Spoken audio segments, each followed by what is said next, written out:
this is the part that's important. There is already a bunch of stuff that's like that existed in the ether about Blake Lively being an out of touch person. And they greatly amplified that to shift the attention away and to basically create sympathy for Justin Baldoni. Do you understand? On August 10th, Kjersti Fla, a Norwegian entertainment reporter, uploaded to YouTube a 2016 interview in which Miss Lively snapped back when Miss Fla commented on her baby bump.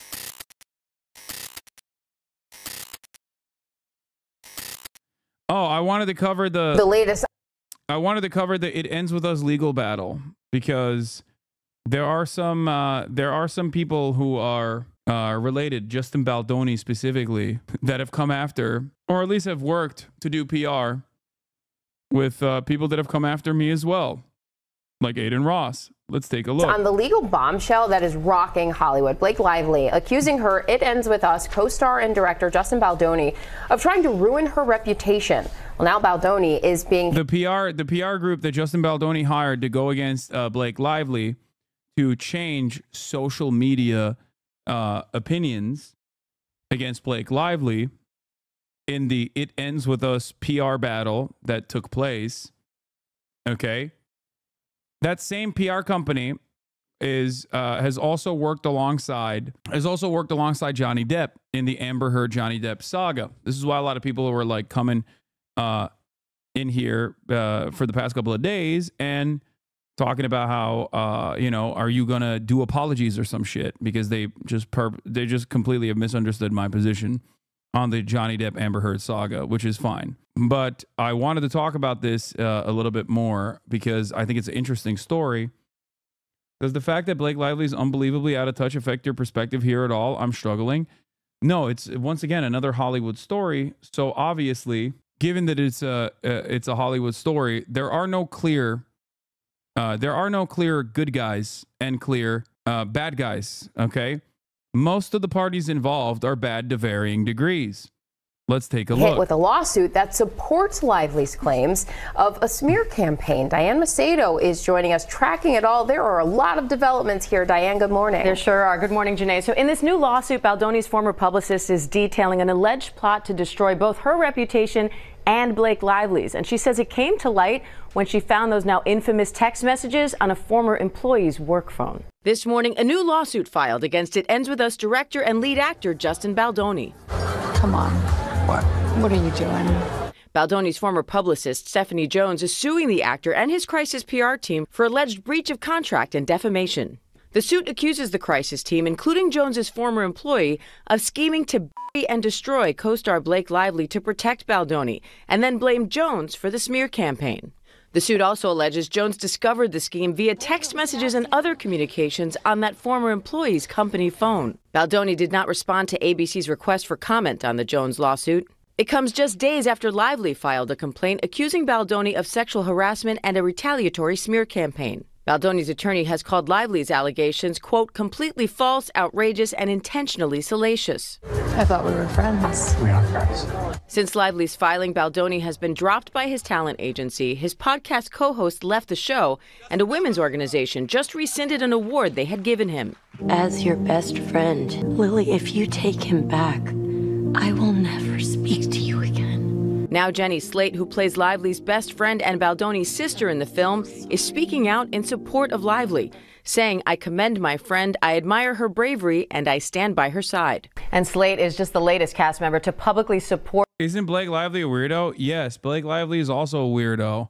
But it is clear that while Blake Lively is also a weirdo, so is Justin Baldoni, and Justin Baldoni hired a now famous a PR company to change the way that people perceived, or I guess like really amplify the way that people perceived Blake Lively in general.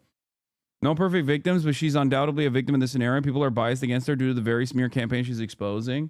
Why is she weird? She's just like out of touch. Hollywood actress. That's it. She stole his movie about domestic violence and marketed it as a girly pop movie. Wait, I thought that's what Blake Lively did. Is that what you're saying? Once again, it is incredibly, how do I describe this? It's overall a very, people will place a shit ton of investment into because one, it addresses certain cultural touch points, like you know, a beloved female actress being ridiculed by serial propaganda coming from the online space, and also simultaneously, like, she herself has also been like out of touch on numerous occasions. And that's precisely the reason why you guys are repeating the exact same smear stuff that she's suing Baldoni about. Chatters are such simpletons, Jesus fucking Christ. There's a swoop doc in this, and Emily D. Baker covers it. A lot is up with Blake, but I don't know, Justin, based off of what I've read. It is an unwarranted harassment campaign by Lively. Her co-star Brandon Scalar also shared Lively's complaint on Instagram, urging followers to read it, and tagged her with a heart emoji. As for Lively's complaint, that's now with the California Civil Rights Department. It could take months to make it to court, so we could be reporting on this one for quite. No, she didn't. They agreed at the start to do that. Please don't spread misinformation. So while filming the birth scene, Justin Baldoni practically forced Blake Lively did not close the set while she was naked with her legs forced open. Anyone passing by could see her, and Justin brought his best friend to play the role of the OBGYN. When Blake wore a low-cut dress to facilitate breastfeeding and covered herself with the jacket, Justin asked her to remove her jacket again and again. I think it's like a lot of this is also about intimacy coordinators not being present on scene, right? That's what it is. So it's in some instances it's like a labor dispute as well. Blake Lively was contracted to promote the movie that way. Baldoni pivoted to make her look bad as a publicity smear campaign. Ophie Dokie goes over the complaint. Baldoni is a total piece of shit. Why are y'all forgetting her weird ass getting married on a plantation? The smear campaign isn't the only reason people can't stand her. No, I like, if you're a Hollywood celebrity, you're most likely out of touch, and you most likely have done a bunch of shit that is like weird in the past. Having said that, in this circumstance, it seems like there was a, did you just say intimacy coordinator? What the fuck is that? Yes, an intimacy coordinator is a prominent fixture in every Hollywood production that features any sort of scenes of intimacy. It's a very normal part of the production process. Normally you're supposed to have a person that understands boundaries and makes sure that like the scene that is being depicted is as compliant as possible. We are talking about sexual harassment, not our life choices. Yes. It is part of the whole women bad, therefore why are you defending them? Woke simp mom. However, these Hollywood types usually have some bite. How do you explain that? Even though there are no good guys here, there are also no perfect victims, and misogyny is not all right. I mean, what do you mean? Like, if you're saying that people's attitudes towards Blake Lively is completely unwarranted, and that she hasn't done anything weird at all, and it's simply that people used, or people were duped into believing that because of the coordinated PR effort, they're not entirely correct on that front. However, real, like, former instances of Blake Lively being out of touch or whatever, or just being weird in general, does not make it valid to you know, put her in uncomfortable positions, especially where she's naked, you know? When Blake Lively wore a low-cut dress to facilitate breastfeeding, covered herself with a jacket, Justin addressed. I mean, this is also court. This is also from her lawyers. So it's going to be obviously framed in a way that is as critical of Justin Baldoni and as pro Blake Lively as possible. Justin Baldoni's lawyer stated that the decision to hire a PR crisis manager, Melissa Nathan, stemmed from multiple demands and threats made by Miss Lively during production. According to TMZ, Blake Lively's demands included no more showing nude videos or images of women to Blake, no more mention of Baldoni's alleged previous pornography addiction, no more discussions about sexual conquest in front of Blake and others, no further mentions of cast and crew's genitalia, no further inquiries about Blake's weight, no further mention of Blake's dead father. All of this seems pretty reasonable, I think, and not all that crazy. I think the more interesting aspect of the story is how malleable the online space is, specifically Reddit and Twitter. Justin Baldoni and the PR company that he hired after Blake Lively implied, or Blake Lively alleged, that she was feeling uncomfortable. She was made uncomfortable by the way that Justin Baldoni was operating on the set is the more interesting aspect of the story for me, at least, because it's something that I have also talked about quite a bit. He knew that she was lining out an unsafe workplace complaint, and he went all in on the smear and the public square tactic. Yes, exactly. So that is the interesting story here, which is that while she has a valid reason to feel uncomfortable here and totally valid reason to demand legal recourse, Justin Baldoni's approach to the matter was to immediately go on this full-scale coordinated smear campaign to win the court of public opinion, many of which came from easily botted and incredibly brigadable platforms such as Reddit and Twitter. The only reason why I know this is because they openly fucking talk about the celebrations that they had behind the scenes, cheering how easily duped people were into gearing up against Blake Lively, into drumming up support against Blake Lively. Text message evidence shows Justin Baldoni allegedly sending his PR team a Twitter thread about Hailey Bieber as an example for their campaign against Blake Lively. Additionally, alleged texts reveal PR team celebrating the online narrative in his favor. Step back. That's excellent. This is what we would need. Hailey Bieber's history of bullying many women. Yes, I literally spoke to Melissa about this on the break about what we discussed last night for social and digital. Focus on Reddit, TikTok, IG. So are we in the clear now? Did we survive? We survived. All press is so overwhelming. We've confused people so much. Mixed messaging. It's actually really funny if you think about it. The narrative online is so freaking good and fans are still sticking up for Justin, and there literally has been no pickup of those two articles, which is actually shocking to me, but I see this is a total success, as does Justin. You did such amazing work. Narrative is crazy good. So did you. The majority of socials are so pro-Justin, I don't even agree with half of them, lol. We can bury anyone inside of a Hollywood smear machine is the New York Times article that I found to be very interesting.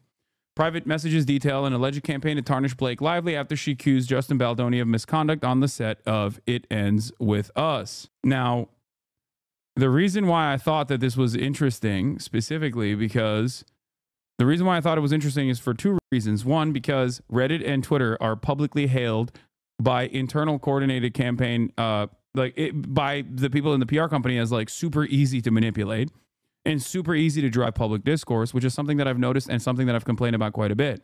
The other reason why I think it's interesting is because within days, the group was working with Mr. Wallace, whose company, Street Relations, offers services ranging from public relations to more opaque crisis management.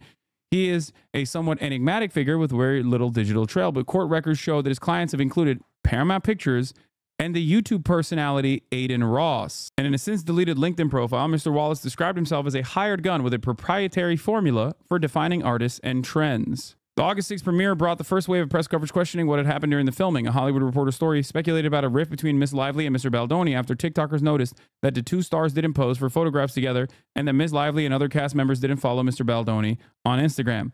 The unfollow situation is what everyone is pointing at, seemingly that something is much bigger under the surface as to why they would all unfollow. We flagged the Jed and his team as well. Miss Nathan had already been speaking to other journalists according to text messages. When Miss Abel wrote to her August 4th that I'm having reckless thoughts about wanting to plant pieces this week of how horrible Blake is to work with, just to get ahead of it, Miss Nathan replied that she had spoken off the record to an editor at the Daily Mail. She's ready when we are, Miss Nathan spoke. A flurry of articles followed the Hollywood Reporter piece. Many made it seem as if the only rift was over creative control. Some journalists had gotten wind of complaints about Mr. Baldoni's behavior, but none of the most serious ones were published. He doesn't realize how lucky he is right now, Miss Nathan texted Miss Abel. In other exchanges, Miss Nathan claimed that she had kept allegations against him out of stories, writing in one message that major news outlets were standing down on HR complaint. So are we in the clear now? Did we survive? We survived. All press is overwhelming. We've confused people so much. Mixed messaging is actually really funny if you think about it. Meanwhile, an online backlash against Miss Lively was already underway. It is impossible to know how much of the negative publicity was seeded by Miss Nathan, Mr. Wallace, and their team, and how much they noticed and amplified. On August 10th, this is the part that's important. There is already a bunch of stuff that's like that existed in the ether about Blake Lively being an out-of-touch person, and they greatly amplified that to shift the attention away and to basically create sympathy for Justin Baldoni. Do you understand? On August 10th, Kjersti Fla, a Norwegian entertainment reporter, uploaded to YouTube a 2016 interview in which Miss Lively snapped back when Miss Fla commented on her baby bump and remained on to quit my job and told the Daily Mail that it's time that people behaving badly in Hollywood or anywhere else for that matter gets called out for it. After publication of this article, Miss Fla on Sunday contacted the Times and said she had not participated in any orchestrated effort to harm Miss Lively's reputation. In an email, she said that she had resurfaced a 2016 interview independently this past August. It was neither coordinated nor influenced by anyone associated with the alleged campaign, she wrote. It wasn't the first time she had posted a video aligned with a client of Miss Nathan. In 2022, in the midst of Mr. Depp's legal battle with Miss Heard, Miss Flaw posted clips of her interviews with the actor tagged #Justice for Johnny Depp. During the film rollout, Miss Lively was also accused of being insensitive about domestic violence. The official promotion plan instructed the cast to focus more on the uplifting aspects of the movie than on abuse, and to embrace the floral theme. Her character has a floral shop. In several appearances, she never made reference to domestic violence at all, and she faced criticism when her Betty Boo's beverage company was promoting the film, given the role alcohol can play in abusive relationships. So do you see? There are valid complaints. There are valid complaints, but then those valid complaints are amplified and highlighted in an effort to move the attention away, in an effort to basically drive public discourse in a certain direction that favors Justin Baldoni and ridicules and criticizes and bullies and humiliates Blake Lively. Having said that, however, those are still very valid complaints. If you were in that situation and like Justin Baldoni was like, this is how you have to fucking promote the movie, you'd be like, fuck off. This is a movie about domestic violence. The fuck do you mean we got to do floral patterns? Fuck off. This is a movie about domestic violence. The fuck do you mean we have to promote alcoholic beverages? Do you understand? Do you get what I'm saying here? Having said that, however, obviously Blake Lively does have a valid complaint against Justin Baldoni, especially if she was made to feel uncomfortable in these scenes that are, you know, normally supposed to be very carefully crafted. That's it. Seeing that blowback, the text message show Mr. Baldoni and his PR team decided instead to highlight survivors of domestic violence in his interviews on social media. More criticism came when Ms. Lively said in an interview that Mr. Reynolds, who had no role in the film, had helped rewrite a scene, prompting snarky comments about the actress leaning on her husband and speculation that he violated the writer's strike. It is unclear exactly how Mr. Wallace operated.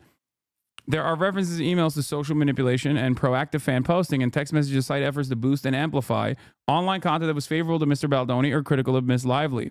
We are crushing it on Reddit. This part was what I saw.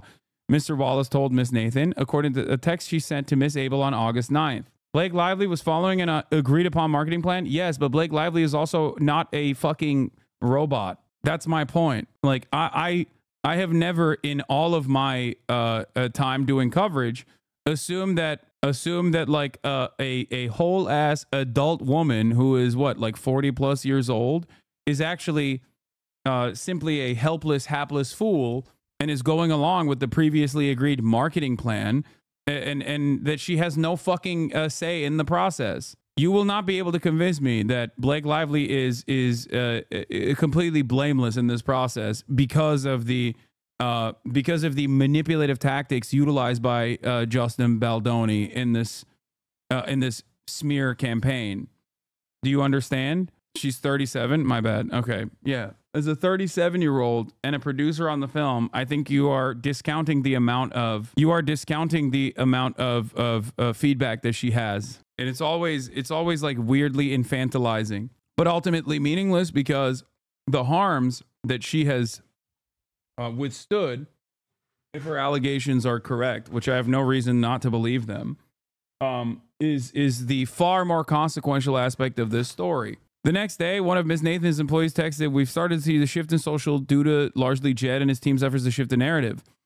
And socials are really, really ramping up in his favor. She must be furious." It's actually sad because it just shows you have people really want to hate on women. The female PR crisis managers recognizing misogyny as they weaponize it against Blake Lively and feeling some type of way about it is kind of funny. I'm sorry. It's like, damn, people really fucking love to shit on women as we are, you know, as we're basically using this. The CIA didn't fall off. Those monsters went to work for Hollywood PR firms. When a TikTok sleuth started asking questions about Mr. Baldoni, Miss Abel texted that this girl's on a very dangerous crusade. "We flagged the Jed and his team for more serious action on the social side." Throughout the text exchanges, Mr. Baldoni encourages the PR team, sometimes flagging social media posts for them to use. On August 15th, he proposes flipping the narrative on a positive story about Miss Lively and her husband, using their words against them. Other times, he appears to vacillate, seeking assurances about the tactics being deployed. When he notices a tabloid article critical of Miss Lively, he sends a worried text. "How can we say somehow that we are not doing any of this? It looks like we are trying to take her down." On another occasion, he wondered whether they were deploying fake bot accounts on social media. "I can fully confirm we do not have bots," Miss Nathan wrote, adding that any digital team would be too intelligent to utilize something so obvious. "Mr. Wallace's operation," she wrote, "is doing something very specific in terms of what they do. I know Jamie and Jed connected on this. Mr. Baldoni, Miss Nathan, and others on the team have claimed in their text exchanges that Miss Lively was using her own public relations team to create bad press about Mr. Baldoni, but cited no evidence to support those claims. By mid-August, the team was reveling in the damage to Miss Lively's image. The official promotion plan said to focus on uplifting aspects of the movie than abuse under their contract, but he started to focus on the abuse to manipulate people into thinking he was a good guy to point out the abuse. He was the director and studio head. Everyone agreed on the contract. You can't just violate the terms of the contract, even if it might be a dumb move to market as an uplifting story.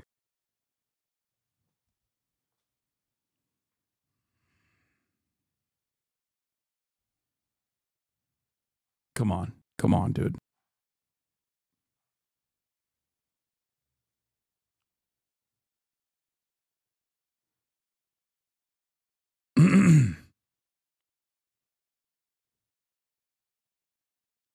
I don't understand your point.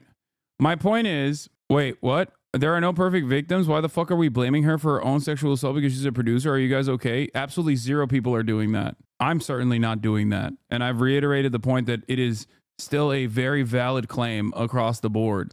But that has nothing to do with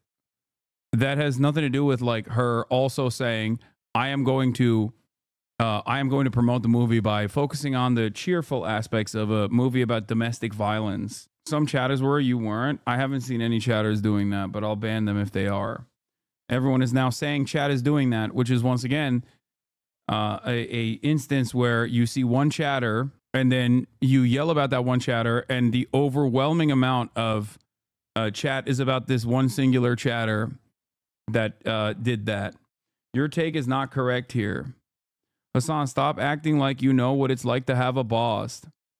Dude, what the fuck are you talking about? Why are you dumbasses so fucking stupid? Blake Lively is an infinitely more powerful and more prominent figure than someone like myself. Shut the fuck up. Shut your stupid ass up. I know, I get it, okay? The fuck are you talking about, dude? Blake Lively is like married to Ryan Reynolds. Literally is a fucking prominent Hollywood actress. Like, what the fuck do you mean? Chat behaving this way is giving me flashbacks to the Amber Heard trial. They are incapable of nuance and understanding. I know. Chat gonna turn on you one day. You'll be in the middle like most of us, but we'll be labeled far right. Calling it now, brother. You haven't been here long enough if you think that this isn't this exact same principle has not happened a million times over. What's going on right now is me yelling at chat for doing that same thing that they've done time and time again. It doesn't fucking matter to me.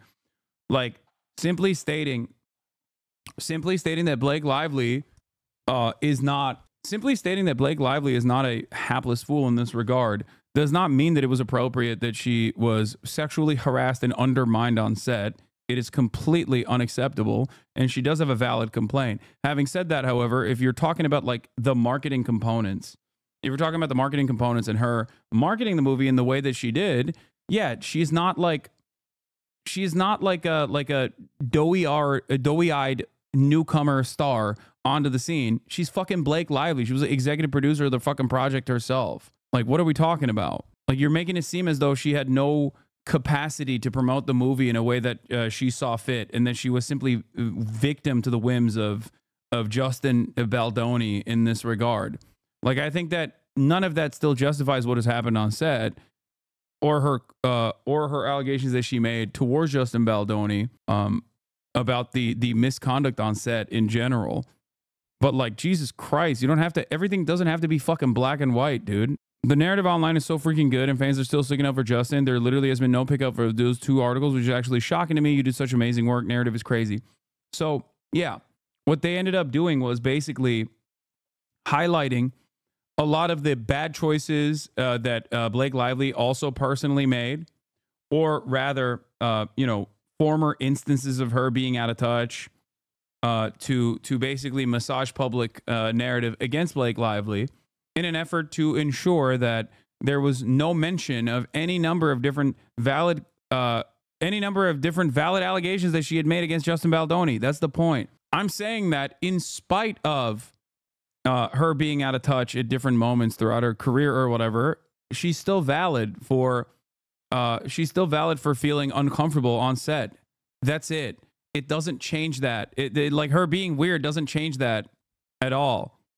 Okay? So when you hyper focus on me talking about some of the mistakes that she made in this process, and then being like, no, you're wrong. You're supposed to fucking say that she is a hapless fool, like a child, and has no fucking self-control, or has no say in any of the process whatsoever, and that she was actually manipulated and I don't know, promoted the film in the way that she did exclusively because she is she's a perfect victim is stupid. And it also causes you to not understand the full scope of how the narrative was shifted against her. And it also undermines, I guess, from your aspect, like the validity of her claims. It's not. It doesn't undermine it for me. Okay. On August 16th, Miss Nathan shared the Daily Mail article headline, "Is Blake Lively set to be canceled?" with references to hard-to-watch videos and tone-deaf promotional Q&A. "Wow, you really outdid yourself with this piece," Miss Abel responded. "That's why you hired me, right?" Miss Nathan replied. "I'm the best. We men have to step up." A brand marketing consultant, Tarakeet, produced a report in August for Miss Lively that concluded she had likely been the object of a targeted multi-channel online attack, similar to one against Miss Heard, Amber Heard, and that it was damaging her reputation. The report did not identify who was behind the attack, but by analyzing the entirety of Google search index for Miss Lively's name, it found that 35% of the results also included a reference to Mr. Baldoni. This was highly unusual given the length of her career, the company said, and suggested that the media environment was being manipulated. A separate report by Miss Lively's hair care company, Blake Brown, concluded that the social media onslaught had also included a negative effect on that business. Her product line, which had launched in August with record-breaking sales, estimates that it lost as much as 78% in sales. With the recent arrival of It Ends With Us on Netflix, Mr. Baldoni has begun another round of promotion and messaging. In an interview on Access Hollywood, he said, "There's never an excuse to hurt a woman physically or emotionally." He added, "We men have to step up and figure out how we can be better allies." I heard the products suck, though. Yeah, I mean, I don't know. I don't know what the fucking hair care product is like. What you could have had in further girly pop news: someone check on Hasan the Hun. Dua Lipa and Callum Turner are engaged. I'm happy for her and him, okay? Blake Lively lawsuit is just another instance of pop culture where I wish so badly that a single lawyer was in the room when any of these news agencies, articles, whatever, were writing about these filings, okay? Because all of the information is so not understanding the legal process, anything, that all of the questions that I have that I'm having with my lawyer friends are not being answered by those, obviously, by those news outlets. So I'm having to dig on my own, and I just want to share with you guys what has been keeping me up for 3 days. As we know, anyone can put anything in a complaint. Doesn't have to be verified, doesn't have to be 100% truthful or correct. As I did mention this as well initially. I see all the time in civil litigation. Especially in civil litigation, like you can just you can put anything in there. Having said that, however, like the fact that all the fucking cast members that unfollow Justin Baldoni, things of that nature, make it seem like there was obviously something that happened on set that caused many of the cast members who are defending Blake Lively to feel this way. Specifically, okay? Typically, like it gives more validity to the claims being made, at least. That you want to basically use to... Yeah, but that was happening before all this? No, you're wrong. The legal complaint came recently, but it doesn't matter. What happened on set happened during the production process. Verify or prove up your claims and statements that you make in an initial complaint can only be discovered by you after you file it. So like, that's why we don't have obviously a requirement that you attach evidence to every complaint. There are exceptions to like complaints that are alleging, breach of contract. You have to attach the contract. There are exceptions. But if you want to allege, for example, employment discrimination, harassment, retaliation, some of the allegations, some of the claims that Blake Lively's filing, and I call it a filing for a reason, okay, you'll see why. Every time I see that a complaint was filed, I don't necessarily immediately assume that all of it's true. Of course. But, okay, the fact that text messages were included and attached in the complaint, and they are verified text messages, like based on what these lawyers, okay, put with their full body chest, like in this filing, in the footnotes, it says, hey, we got them through discovery and civil subpoena, which I'll get to in a second. Those are damning, right? Those are damning. And they wouldn't fabricate, like those aren't fabricated, okay? Those are text messages. If you take every statement that's just Blake Lively's, on behalf of Blake Lively's, out of the complaint and leave only the text messages and like the dates and times, it's damning as hell. From my opinion, as an attorney in California, which is where she's alleging this, these employment claims, okay?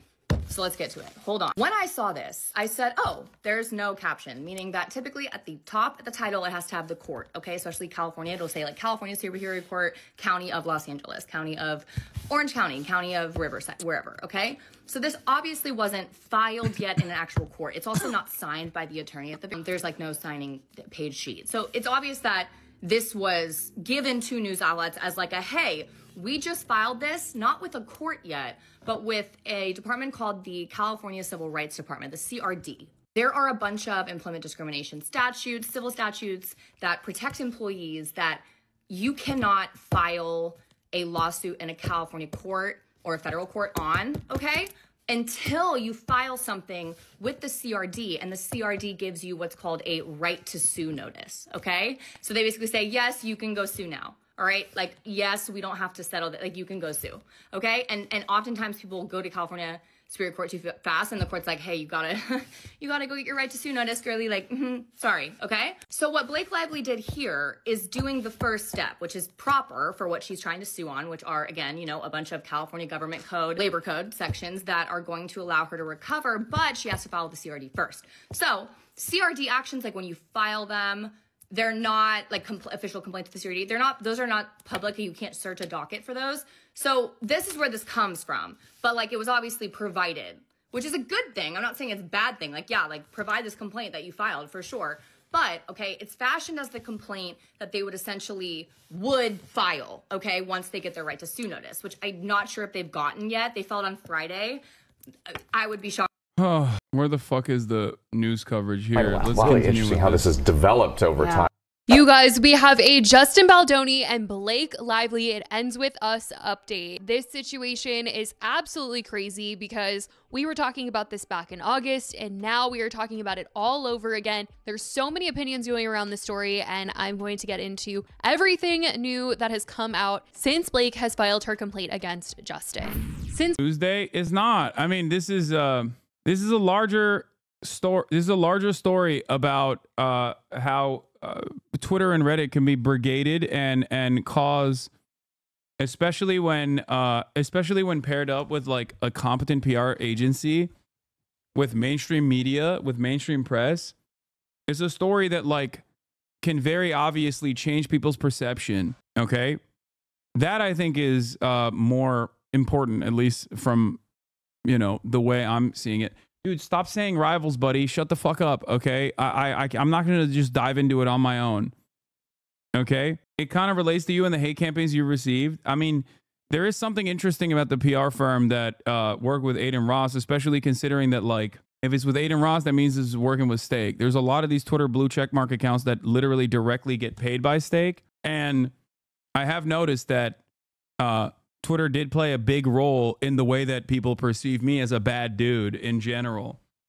You know, we've often joked about how Stake has a contract clause where they say you have to say fuck Hasan. Video, a lot has happened in this situation as it has completely taken over the internet and everyone is chiming in to give their opinions. There's tons of industry support for Blake coming out, and Justin, well, it's not looking too good for him. The public seems pretty divided though when you look at the comments of those reporting on the situation, but I truly encourage everyone to read the full complaint before you make judgment on this particular situation. But I will break down what's going on a little bit and then get into some of the big updates on this case. On Saturday, it was made public that Blake Lively had filed a lawsuit against her It Ends With Us co-star and director Justin Baldoni, alleging inappropriate on-set behavior and a retaliatory smear campaign. Blake's claims include unwanted physical contact, exposure to explicit materials, and unprofessional comments. She asserts that after voicing concerns and requesting safeguards like an intimacy coordinator, Justin and producer Jamie Heath hired crisis management experts to damage her reputation through manipulated media narratives. Justin, through his lawyer, has denied these allegations, labeling them as false attempts to harm his image and repair hers. And the public has been like, well, she ruined her own reputation during the press tour. She shouldn't have promoted the movie the way that she did. But in the complaint, it's clear they're trying to say that Justin and his crisis management team used all of their connections to try and use Blake's downfall on the internet to their advantage to protect him from HR complaints about him being brought to light and canceling him. And also in regards to how she promoted the film, it is said in the complaint, and there's also documents that back this up, that Sony wanted the cast to promote the movie a certain way, and Justin Baldoni went and did his own thing. But Sony did tell the cast what to say. Like Sony wanted the movie to be promoted a certain way, and Justin Baldoni didn't agree to that. Like, it leads me to believe that, like, you know, Blake Lively probably should have done the same thing. You know what I mean? When people say Baldoni owns a production company or any number of different things, you also fail to consider that, again, Blake Lively herself is also a very famous person in her own, and a relatively powerful Hollywood player in her own way. I would go so far as to say she has way more motion than fucking Justin Baldoni does, as a matter of fact. Literally the least important part of the story you're focusing on again. I'm not. I'm just I'm very stubborn and putting my foot down in this situation because people are making it seem as though this was also, you know, because of the deliberate coordinated smear campaign, that this was not like something that was of importance at all. Who the fuck is Justin Bologna? Exactly.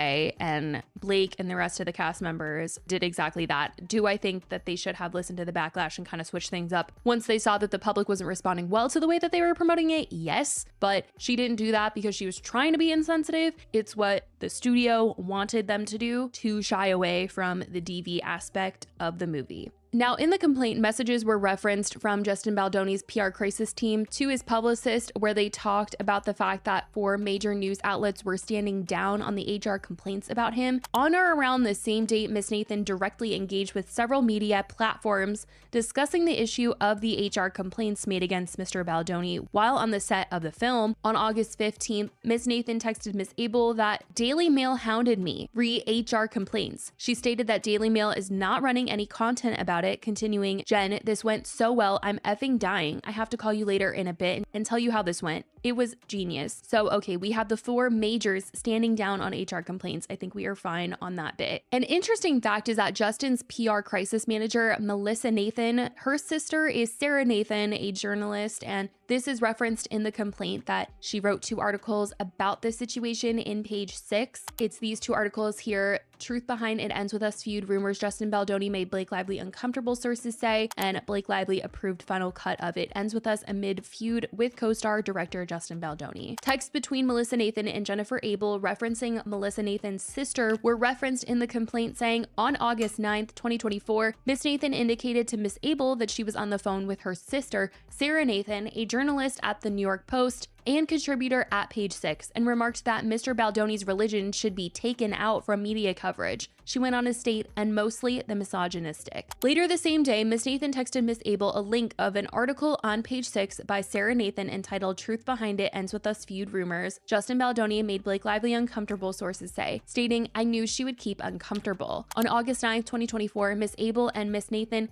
discussed suppressing 2 stories that report Miss Lively was uncomfortable on the set. Miss Nathan texted, all press is so overwhelming. We've confused people, so much mixed messaging. It's actually really funny if you think about it. Now, since this news all broke, Justin has been dropped by his talent agency, WME. His Voices of Solidarity Award, which honored men who have advocated for women, has also been rescinded, and Vital Voices made a statement saying, the Voices of Solidarity Award honors remarkable men who have shown courage and compassion in advocating on behalf of women and girls. On December 9th, 2024, we recognized Justin Baldoni with this award. On Saturday, December 20th. It's ironic because, like, I feel like if you didn't go ham mode and try to control the narrative through this fucking smear campaign, I guess, like, I guess there would still be an inevitable backlash from the complaints, the valid complaints that Blake Lively was going to make. But I feel like it could have been covered up better from his end.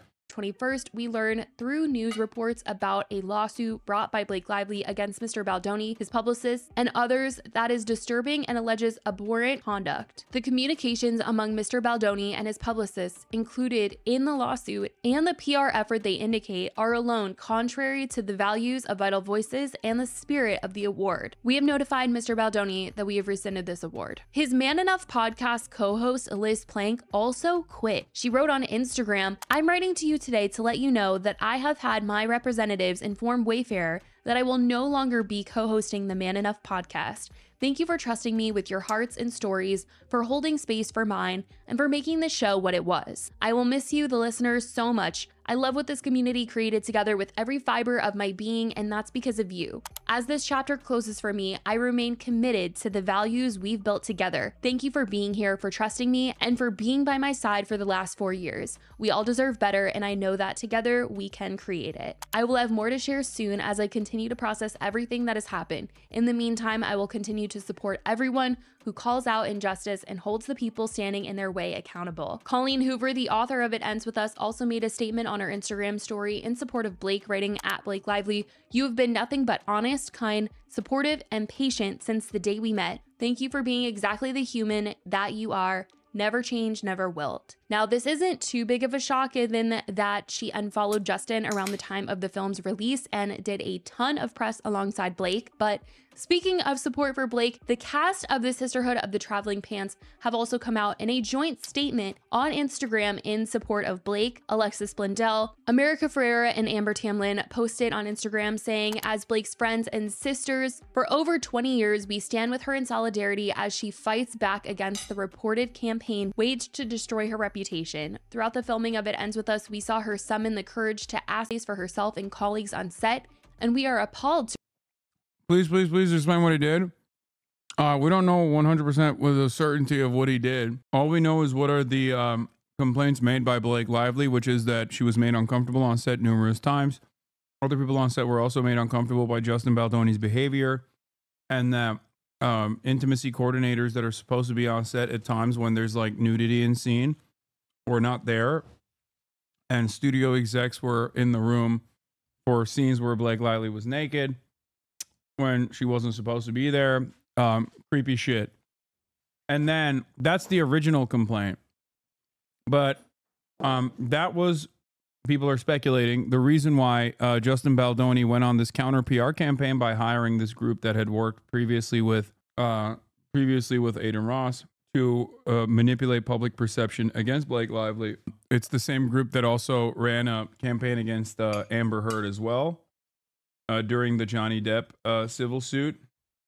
To read the evidence of a premeditated and vindictive effort that ensued to discredit her voice. Most upsetting is the unabashed exploitation of DV survivors' stories to silence a woman who asked for safety. The hypocrisy is astounding. We are struck by the reality that even if a woman is as strong, celebrated, and resourced as our friend Blake, she can face forceful retaliation for daring to ask for a safe working environment. We are inspired by our sister's courage to stand up for herself and others. For anyone seeking more information or engaging in the important conversation online, please read the full legal complaint in the investigative reporting by Megan Tooley, Mike McIntyre, and Julie Tate for the New York Times. I will add that in addition to those who spoke out in support of Blake, that both Sony and SAG-AFTRA, the union representing roughly 160,000 actors in Hollywood, voiced their support for Blake this week. Variety reported, "We have previously expressed our support for Blake in connection with her work on and for the film. We fully and firmly reiterate that support today," a Sony Pictures Entertainment spokesperson tells Variety.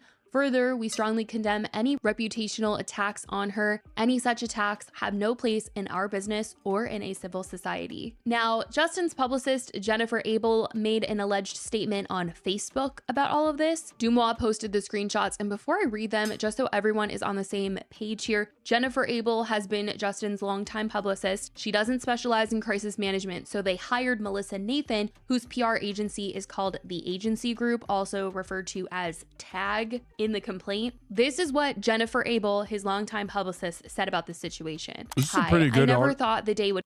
This person did a pretty solid job of covering this story, by the way. Like, respect. This YouTuber, props to this fucking YouTuber. Holy shit. Would come when I need to defend myself with my own peers. But this certainly has been an interesting and devastating, quite frankly, couple of days. So here we are, but here are the facts. No, I was never subpoenaed. I found out my private text messages and emails were included in the complaint after I received it on Friday night, and then New York Times contacted me an hour and a half after receipt. They had already reviewed the 80-page document and had questions prepared, and apparently also received thousands of pages of documents with our correspondence that we never saw. So it was clear this was a coordinated effort, but nothing we haven't seen before since I've been working in talent PR for over 15 years now. I have recently left my previous firm, at which I was still with during this campaign, with a team who also participated in the campaign and a boss who oversaw, and who had access to my work emails and work phone. so you can deduce from that what you will. What the cherry-picked messages don't include, although not shockingly as it doesn't fit the narrative, is that there was no smear implemented, no negative press was ever facilitated, no social combat plan, although we were prepared for it as it's our job to be ready for any scenario, but we didn't have to implement anything because the internet was doing the work for us. Sure, we talked about it, contemplated if we needed certain things, flagged accounts that we needed to monitor, worked with a social team to help us stay on top of the narrative so we could act quickly if needed. And yes, we rejoiced and joked in the fact that fans were recognizing our clients' heart and work without us having to do anything but keep our heads down and focus on positive interviews for our client. She literally was like, listen, yeah, we people were just like so primed to hate Blake Lively. We didn't have to do much. I don't agree though. I'm certain that they probably, like, I feel like a lot of those T accounts do unironically operate like they're like, we saw this with the Tory Lanez situation too. I think a lot of these fucking T accounts are mercenaries and they will very easily play along with these kinds of narratives. And you only need to buy out a couple of them for the rest of them to follow suit, especially if there's a lot of likes and engagement that you're getting, you know, when paired up with the misogyny tourists, as you know, people who just love when a woman's getting shitted on. They don't even care about the subject matter. They just get in a tremendous amount of satisfaction from women being shitted on, and they join in on the fun. Show, we sophomorically reveled and again joked privately to each other about the internet's feedback to the women whose team was making our lives incredibly difficult over the course of the campaign. I'm human, the long hours, months of preparation on top of my day-to-day scope. It felt good to see that although we were prepared. What? She's a Nepo baby trying to fix her reputation? See, she's a Nepo baby. She's in the wrong here. Really no need to defend her. Like, she's in the wrong in what? Her being a Nepo baby or just like weird is something that I also have personally agreed to. But she's not in the fucking wrong. What do you mean? If her alleged complaints are true, which I have no reason to believe that they're not, then she absolutely is not in the wrong at all to make such complaints. What the fuck? We didn't have to do anything over the top to protect our client. Incredibly difficult, you say? In what way? Funny you should ask. I was notified at the start of the campaign that the opposing team had been planting horrible stories about my client as a failsafe if my client did not comply with the demands set forth for the campaign, which is why we brought on Crisis, as it's not something that I do. My sole job was to put together interviews, screening opportunities, and speaking opportunities for my client in support of the film, a standard scope of work. I did my job. Now, what kind of woman would work against another woman who was a victim of all the things being claimed? Thanks for asking. After reviewing the evidence, facts, hard proof that countered every single thing that was being claimed and demanded at the start of production, I made a choice to stand by my client of almost 5 years who have dedicated his life to the equal treatment of others, especially women, who had no incidents of negative treatment of others, and who had a wonderful community and team at Wayfair who all held the same moral fortitude and lived their life accordingly. As representatives, we all have to make that choice, so I did that to the best of my ability and felt good about our efforts. Is my client perfect? No. In fact, he says that he's not perfect so constantly to the point I tell him he needs to be less self-deprecating because it could be taken the wrong way. Are Blake's feelings valid? It's not my position to say or speculate what she was feeling in these moments that she claims, and I would never slam a woman for speaking her truth, but at the end of the day, if it's except for this entire fucking counterattack that I played a role in, that I'm currently defending in this statement, it's not the truth and there is evidence that proves otherwise, then as a representative, I have to do what I feel is right as well. And I'm going to explain to you guys how these texts got out, because you guys, Justin was hit with another lawsuit. Yes, him, Jennifer Abel, his publicist, Melissa Nathan, and Wayfair were all hit with this suit. Basically, Justin's former publicist, Stephanie Jones, is suing for breach of contract in a new lawsuit that links her dismissal to the alleged smear campaign against Blake Lively. Basically, Stephanie is a publicist and founder of Jones Work LLC, which previously represented Justin and his production company, Wayfair Studios. She was basically Jennifer's boss. Jennifer was the former vice president at Jones Work and was the point person for Justin, and she allegedly conspired to undermine Stephanie. In fear of things coming out about Justin, Jennifer, as we know, brought on Melissa Nathan, who is the crisis PR specialist. Allegedly, though, she did this without telling Stephanie. Stephanie is alleging that Melissa and Jennifer allegedly orchestrated a smear campaign against Blake Lively to shift public blame away from Justin, and that the two of them conspire to also damage Stephanie's reputation, steal her clients, and set up their own PR firm. She is accusing Jennifer of allegedly downloading confidential Jones Work documents and that she began setting up her rival agency while she was still employed. Okay, this Texts is revealed sick. Melissa and This story is fucking awesome. This story is, I didn't even realize that this is how they arrived at the text messages. Oh my God. Oh my God. So Justin Baldoni hires this PR person, and then another person that is working under the PR person starts conspiring against the original PR person that was hired for the overall production company. And then that person sues her former employee, revealing text messages that show direct coordinated smear campaign efforts against Blake Lively. That's amazing. Jennifer discussing their plans to damage Stephanie's reputation, steal Justin as a client, and get rich. When Stephanie was made aware of the situation, she fired Jennifer, but by then the complaint says it was too late. And we seem to find out how all these texts have been revealed to us. As the complaint says, Abel and Nathan's covert takedown and smear campaigns were revealed in black and white. I'm willing to bet that the original PR lady was also a fucking monster in her own right, by the way. If she's a fucking high-powered Hollywood PR person, she's got to be a vulture. Like, once again, whenever we're talking about Hollywood, any sort of instance, any sort of situation that involves Hollywood celebrities, just know that there is probably not a single person that's like definitely good. Okay? It's just varying degrees of evil versus less evil. Amazing. White on Abel's company-issued phone following her termination, which Jones Work forensically preserved and examined in detail after receiving a subpoena for the phone's contents. Jones discovered the breadth and intensity of Abel and Nathan's duplicity from these records, including that Abel was actively encouraging other Jones Work clients and employees to leave Jones Work while Abel was still employed there. So here are some of the texts that are included in her complaint. We have messages between Melissa and Jennifer. Melissa says to Jennifer, "I know, and once you're gone, we will be on accounts together and make really good money and be happy. Let's just keep it steering that way, and you take this effing client and never talk to her again, I swear to God." The complaint also showed Jennifer allegedly talking negatively about Justin Baldoni, writing, "I can't stand him, he's so pompous. A men's retreat during release, is he crazy? And being off the grid for the summer because he's just so overworked, like calm down, you're not that important and nobody gives an ish how hard your life is. He doesn't need a retreat, he needs to be humbled. When this movie flops, he's going to try to blame every person around him for it. He may fire us because even if we put together an amazing campaign, it's not going to change the fact that he's so unlikable and unrealistic as a leading man. There's no..." Oh my God. Oh my God. The tea is piping hot. Even the demonic forces of the PR team that literally fucking facilitated the smear campaign against Blake Lively are like, yeah, this guy sucks.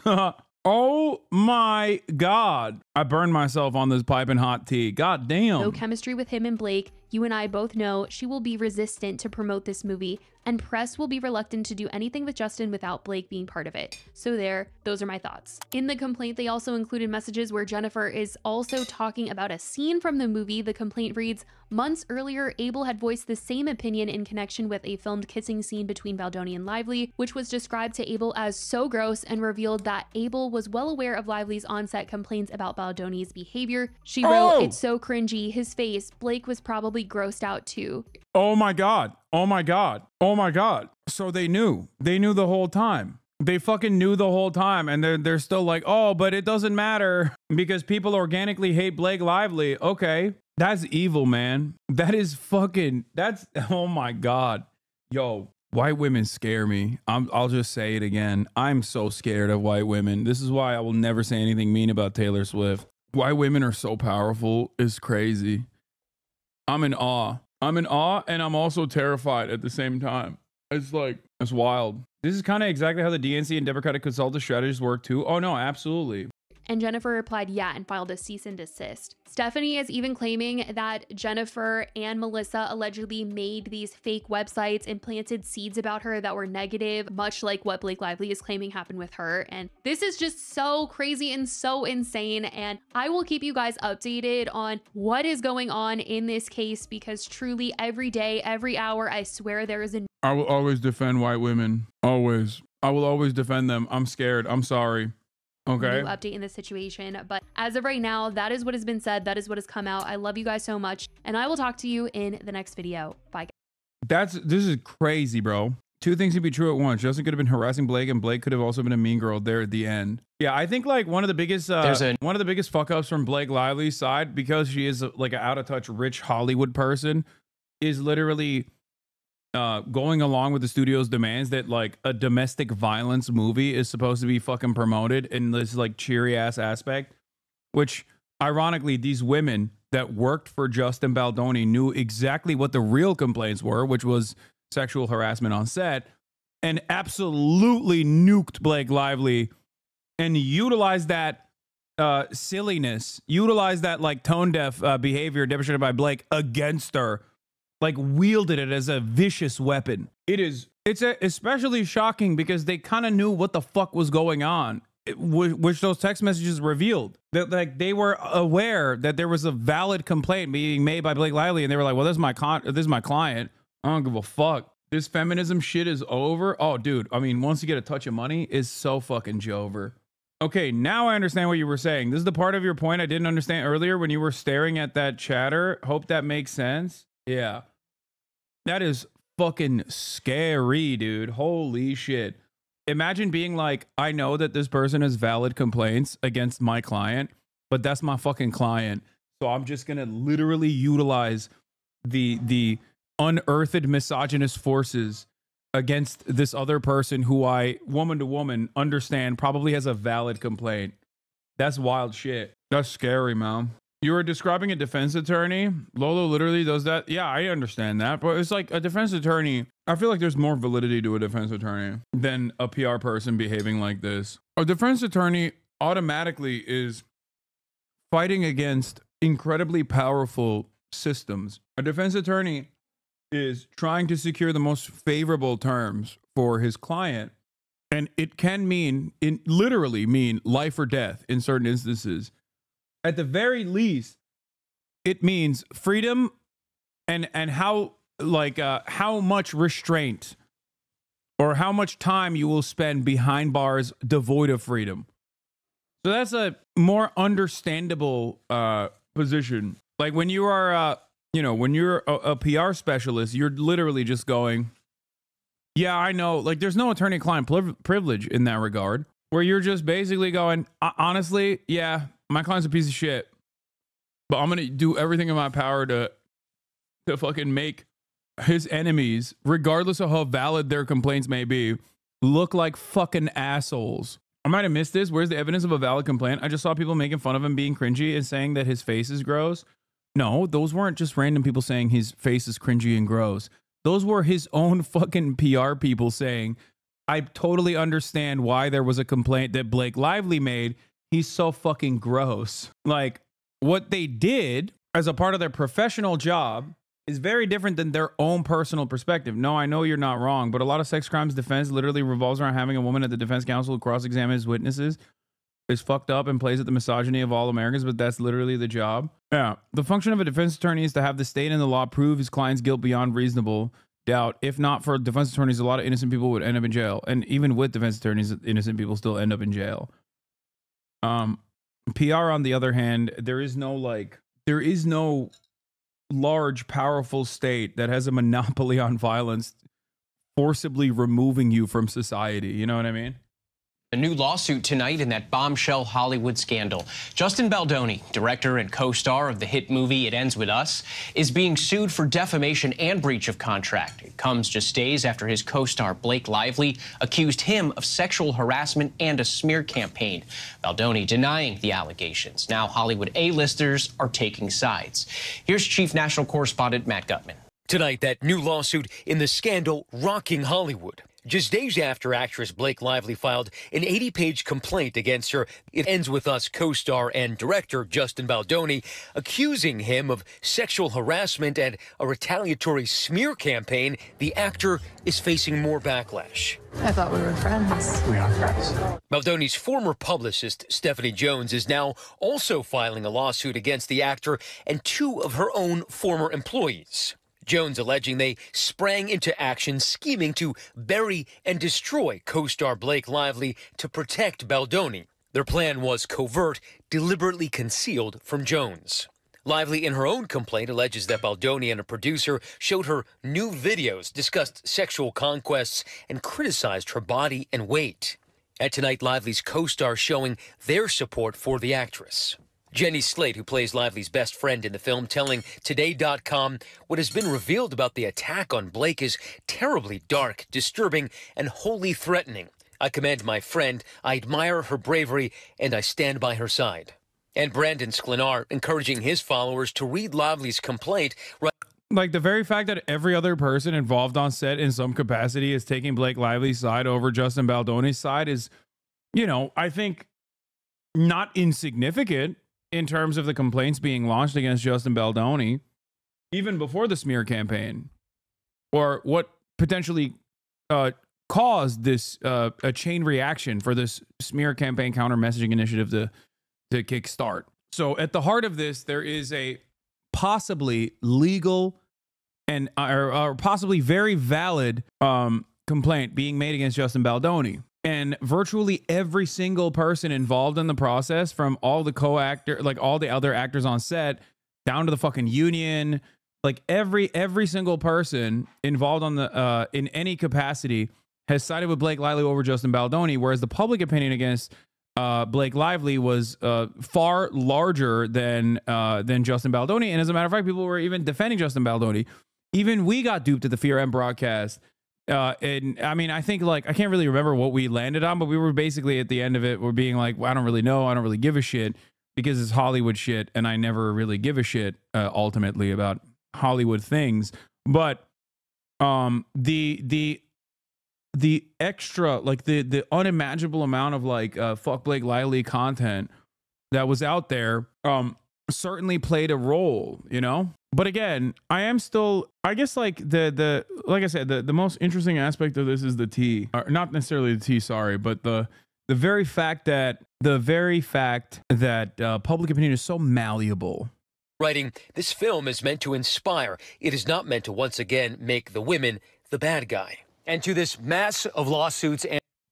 You said he was too good to be true and that you have a bad feeling about him, if I remember well. Yeah, I mean, he was giving off like weird male feminist vibes. That's the thing that I remember about him. You guys were mostly at his side until you found out that he hired Johnny Depp's PR team. What's a male feminist vibe? It's a product of an older era. I don't think it exists anymore. But back in the day, there was like a lot of dudes in like the 2014 to like 2020 where there were a lot of people who were like, I'm a male feminist. Like, it was a performative, over the top attitude demonstrated by, it's peak millennial core is right. Exactly. Where there was like a lot of performative feminism coming from men, which is ironic because like right-wing shitheads say that about me probably, when in fact most of the rad femmes online fucking despise me and think I'm like the worst man, the worst version of misogynistic men, because I'll sometimes say things like, well, I don't really know about Blake Lively, you know, it seems like she is a little out of touch. And then people will get fucking very mad about that. They'll be like, oh, dude, you're a fucking piece of shit. Many of those rad femmes are also swerfs in general, sex work, exclusionary, radical feminists. But yeah, it's like how Jason was acting on the days. Yeah, but Jason was memeing. He's not like a fucking, he was joking. I've met multiple said rad lib rad femmes. Yeah. My husband has said that he thinks you're faking it for your audience, but he doesn't watch you like I do. I always shut up with facts. Yeah. It's funny that people think I'm faking my support for women. But then also, if you ask a lot of these like prominent rad femme accounts online, they say I'm like the grossest misogynist pig of all time. And I think part of that is because, yeah, of course, as a guy, I do have some misogynistic tendencies every now and then. and I actively try to work against it to the best of my ability. But, you know, sometimes I fuck up and say shit. But I don't know. I still find it. They dropped the whole you went to a brothel and that's the only thing they run with that somewhat sticks. Yeah. Well, that too.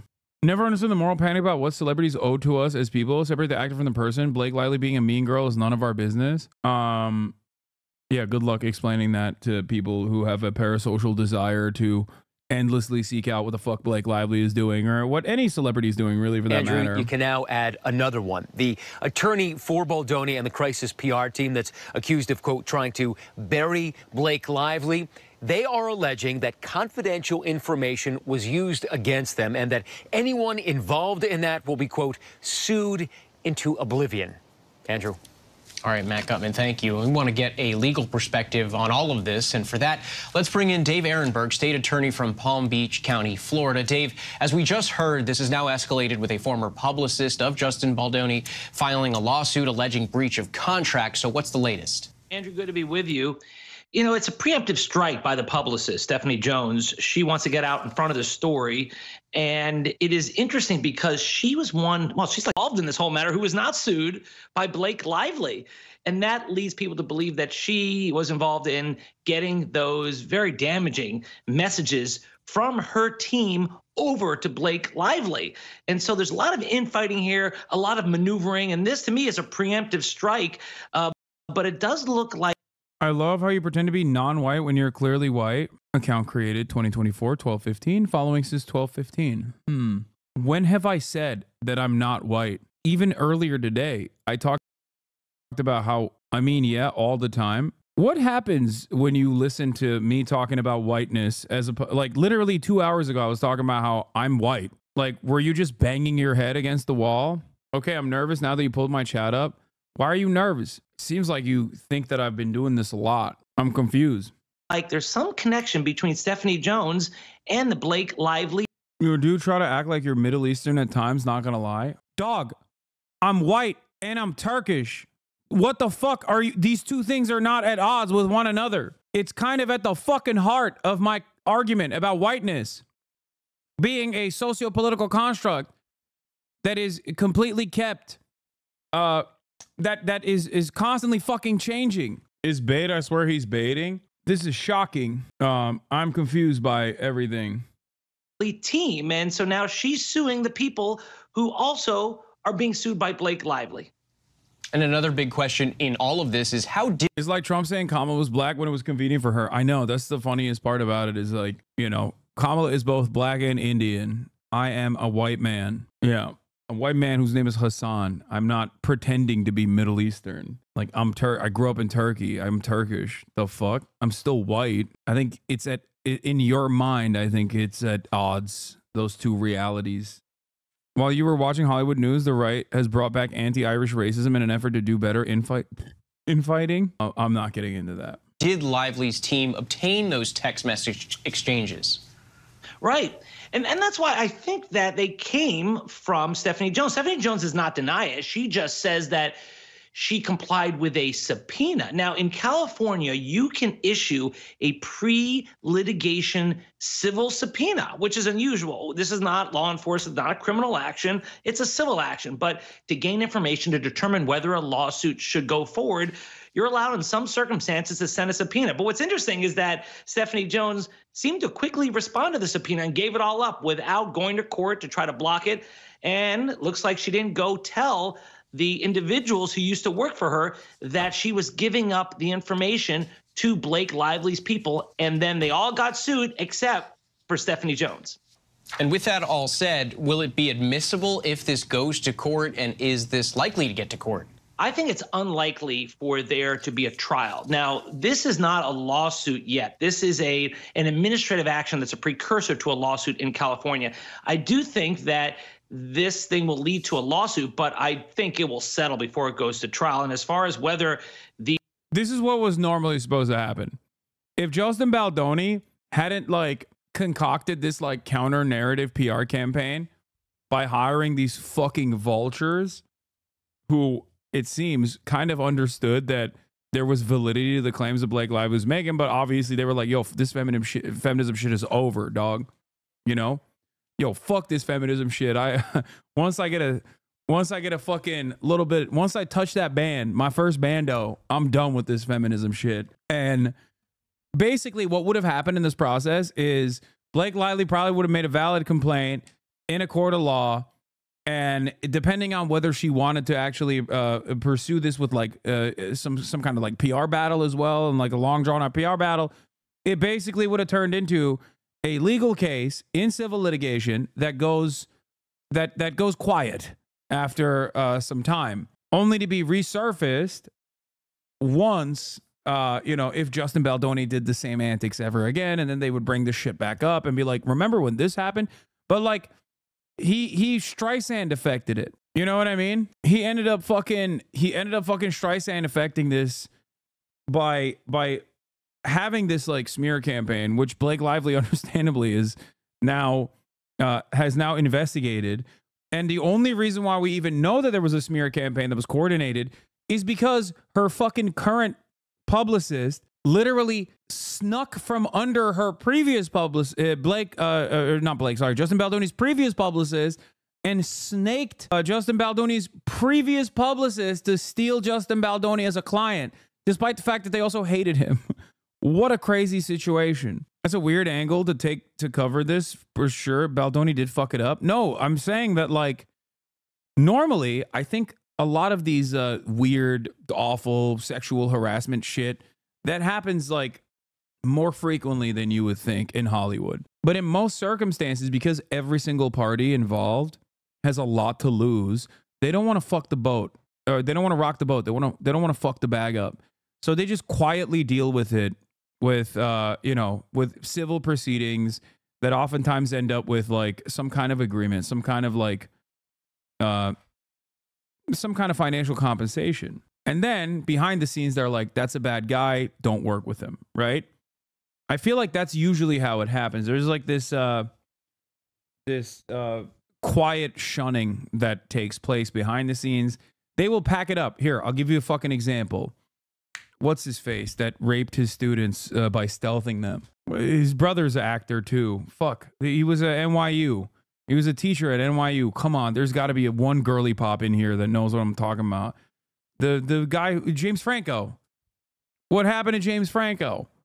Like, everybody kind of knows what happened to James Franco, but it wasn't like a long drawn out legal procedure. But he fell off, right? He doesn't actually get a lot of play in Hollywood. Part of the reason why is because, again, he did a shit ton of like, he's kind of blacklisted because he did a shit ton of awful things to his own students. Yeah, he stealthed his own students in acting classes. Didn't he? Am I crazy? See, this is what I mean. There wasn't like a massive fucking there wasn't like a lot of media coverage around it. It's like quietly packed up. Quietly fucking packed up. That's normally how this works, so that you are oblivious to it, so that you don't know about it, but they just like quietly stop working. Okay. And that's probably what would have happened to Justin Baldoni as well. And I don't think anything that Justin Baldoni did reaches that same metric of like, straightforward sexual assault, as far as I understand. Maybe there's other allegations in the complaint I didn't see, but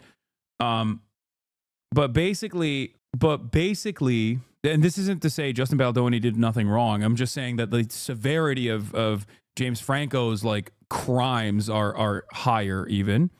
But stealthing is when you remove the condom or you damage it intentionally. Exactly.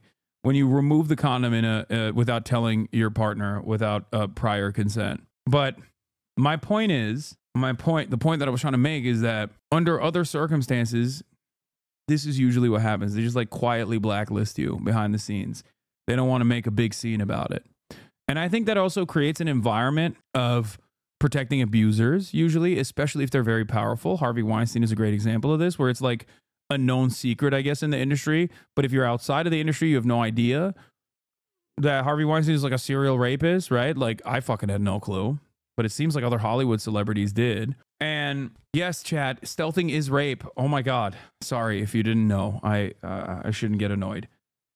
But Justin Baldoni would have quietly packed this up. Justin Baldoni would have quietly packed the situation up if he just went to court, and then he might have gotten like blacklisted or whatever. But now, because of all of the counter propaganda that he implemented in an effort to win over the public, in an effort to vilify Blake Lively, now this is a much larger story, and now he's further cooked. These messages would be admissible? Yes, because they apparently were lawfully obtained either through a subpoena or because Stephanie Jones owned these messages because she owned the phones. She was the boss and had lawful right to them. And then she gave them over to the plaintiff here. So, yes, this thing would be a very damaging thing if it goes to trial. That's why I don't think it'll go to trial. It's in everyone's interest to keep this out of the public's eye. And Dave, these lawsuits expose a number of claims about coordinated smear campaigns on behalf of Mr. Baldoni. Crisis PR executive Melissa Nathan allegedly texting a publicist working with Baldoni, quote, "You know we can bury anyone." And Lively's lawsuit alleges Nathan was working to reinforce negative stories about Blake Lively. Is any of this illegal? 20 bones. It is not illegal, Andrew, to criticize. It's not illegal, but it is, I mean, defamation, especially if there's like financial, if you can tie it back to like revenue loss, like, yeah, then there is like civil litigation can award,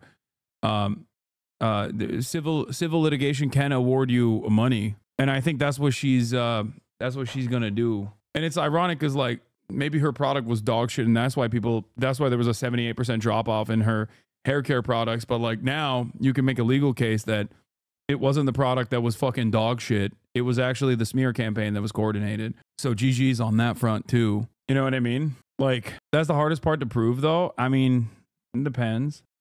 Size your enemies. It's not illegal to put out a PR campaign to promote yourself and even to trash people you don't like, as long as it's factual, as long as it's not defamation. And there's no defamation claim here from Blake Lively.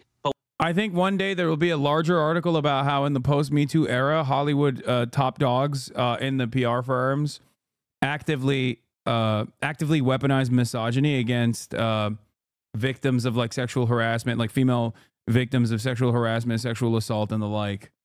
Many years down the line, you'll watch a long, comprehensive New York Times report on the matter, because it has happened in a lot of cases at this point. I think like it's so common that it feels like it's got to be a little coordinated. You know what I mean? Because it's just like I think one of the greatest examples of like right and wrong was with Tory Lanez and Megan Thee Stallion. Because like in that circumstance, there wasn't even much that you can point to on Megan Thee Stallion's side that made her even anything but a perfect victim. And you rarely ever have a perfect victim, right? If you have an imperfect victim, you can at least bully them and humiliate them and change the public attitude.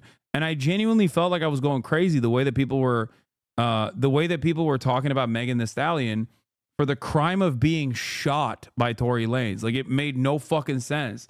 She had even gone so far as to try and defend Tory Lanez after the fact because she didn't want Tory Lanez to, you know, withstand criminal prosecution. So it's crazy that like, even in spite of all that, there are still a shit ton of people that were, and still to this day, I think Megan Thee Stallion sucks. So I don't know. I mean, that one is like, because Blake Lively has a media profile for a very long time and has been kind of a dickhead, whatever, in the past. It doesn't matter. In this case, it's like obviously being weaponized against her in an inappropriate manner to make the person, to make Justin Baldoni look better, right?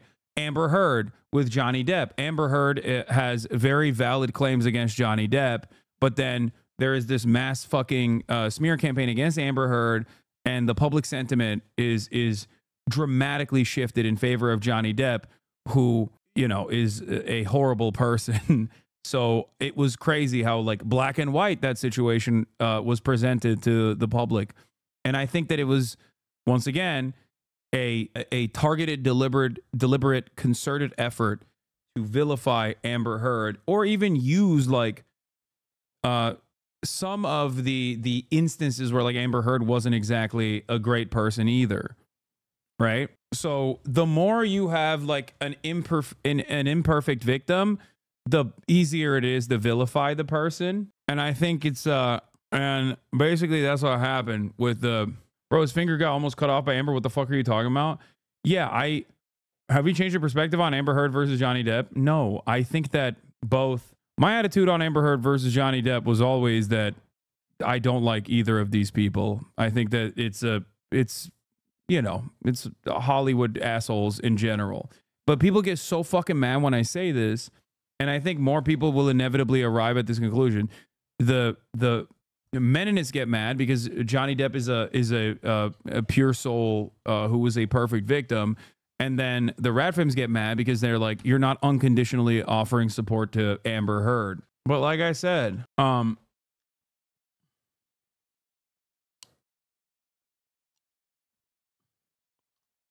HasanAbi followed the trial. There's so much and I didn't realize he invested time in it. I barely covered it. But ultimately, this is Amber Alert. I think that there was also a deliberate coordinated PR effort to vilify Amber Heard way further.